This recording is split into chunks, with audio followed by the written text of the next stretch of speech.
look like the types who'll arrest you. Might want to put that seatbelt on. Put you in handcuffs, drag you down to the station. You shooting for if you ain't walking. We just shoot you. Boom. You're not the bad guys.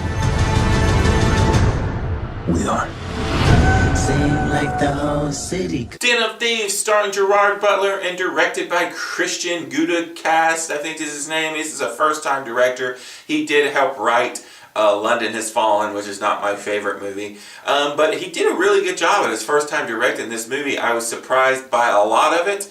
But your basic story is here you have a set of cops led by Gerard Butler. They're not really very good cops. Many times they refer to themselves as the bad guys. They ride that line, sometimes go over the line of good guy, bad guy kind of area.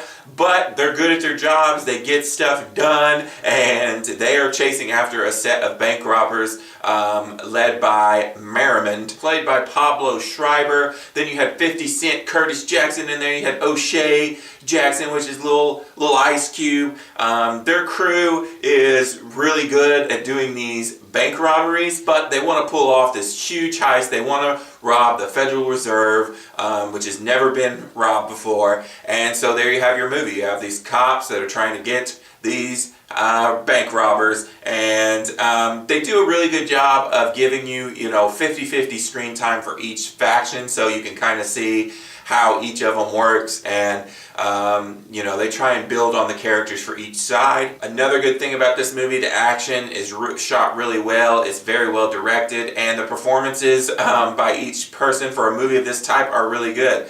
Gerard Butler is, over the top a little bit, but it works for his character. Pablo Schreiber really shines on the bank robber side. I didn't hate Lil Cube, O'Shea Jackson, and even 50 Cent was, not horrible here either. Some of the dialogue's really funny, and like I said, the action scenes can be are really well shot, but they can be very intense and hardcore sometimes, but I like the overall feel and direction of this movie. That was a positive. I will say they tried to give backstory to some of these characters, particularly Gerard Butler's character. They tried to make you feel for him sometimes.